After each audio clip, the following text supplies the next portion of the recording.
Salam. Silakan Pak William. Oh iya, hanya ingin konfirmasi aja. Yesus Kristus itu sebenarnya secara biologis keturunan siapa ya? Yesus itu secara biologis keturunan siapa? Dia keturunan Bunda Maria. Darah dan daging itu dari Maria, suku Yehuda.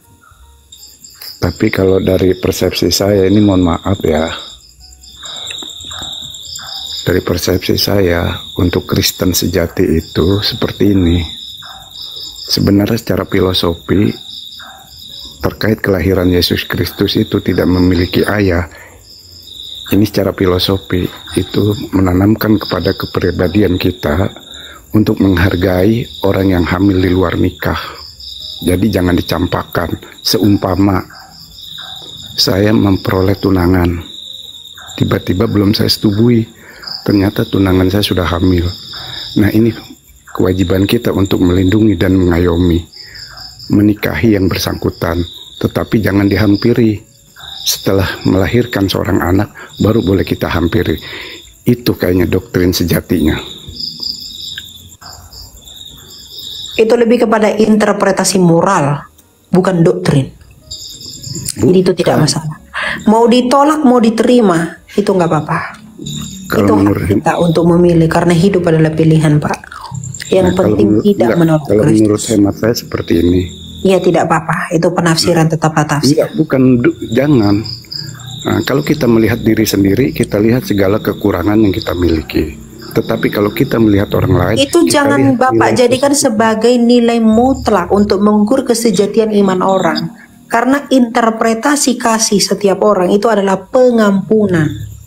Dan pengampunan itu tidak dengan mengambil dia menjadi milik kita. Saya tidak membenarkan orang melecehkan atau bahkan mungkin membuang atau membiarkan orang yang hamil di luar nikah. Itu tidak demikian. Tapi Bapak tidak bisa paksa orang untuk mengambil dia. Enggak, menurut hemat saya begini. Beragama itu kan bukan untuk mengatur orang lain, tetapi mengatur pribadinya sendiri. Nah, coba dicamkan itu. Ya justru jadi, itu kan justru karena agama itu, justru karena iman itu refleksi pribadi kita sendiri. Ya maka orang-orang yang yang memang punya iman itu ya jangan melakukan hal-hal yang menimbulkan seperti itu. Makanya tidak heran kalau Nasrani ini kan simbolnya salib ya. Salib itu kan simbol. Kita itu bukan Nasrani, Pak. Kristen itu bukan Nasrani. Nasrani itu sekte. Simbolnya salib. Salib itu kan simbol vertikal, hubungan baik terhadap Sang Pencipta, dan horizontal, hubungan baik terhadap sesama manusia walaupun berbeda keyakinan. Itu adanya bukan di depan pintu atau di gereja atau di leher kita, adanya di dalam hati. Nah, Kristen yang sejati itu apabila perkataan dan ucapannya menjadi panutan untuk orang banyak.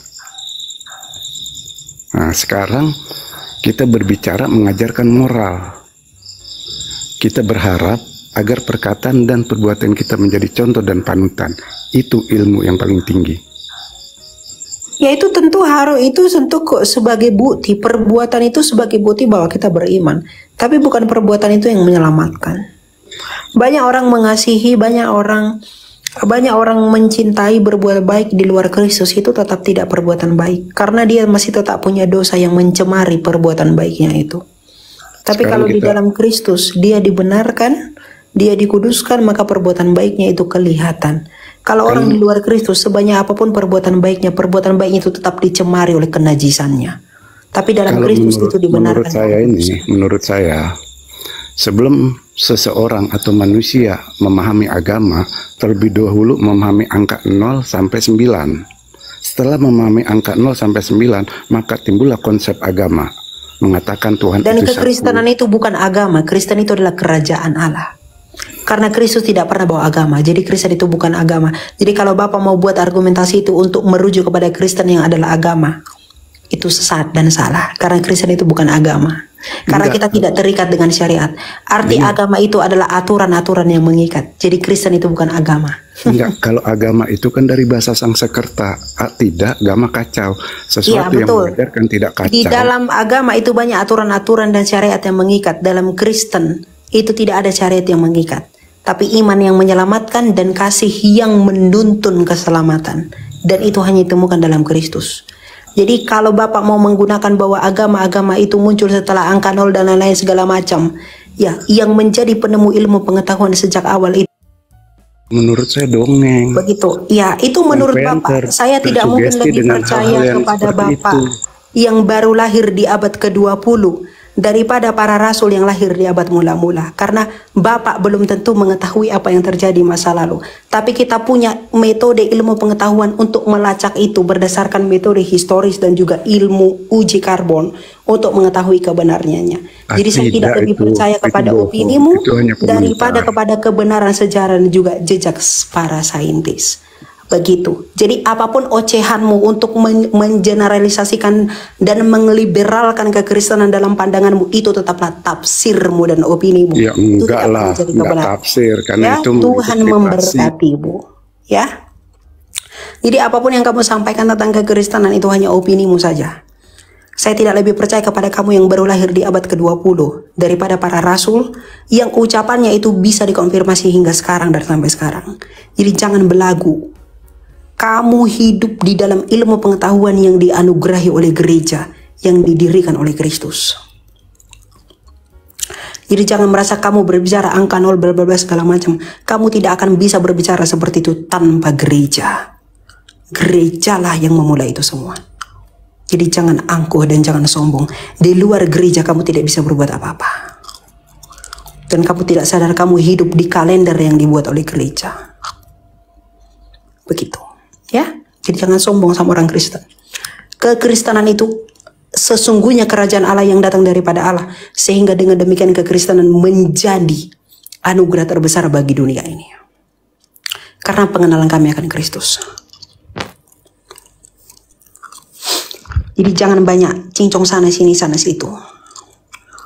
Kalau iman kami itu dongeng seperti ajaran iman lain, itu mungkin begitu benar. Tapi dalam iman kami tidak ada dongeng. Gitu ya.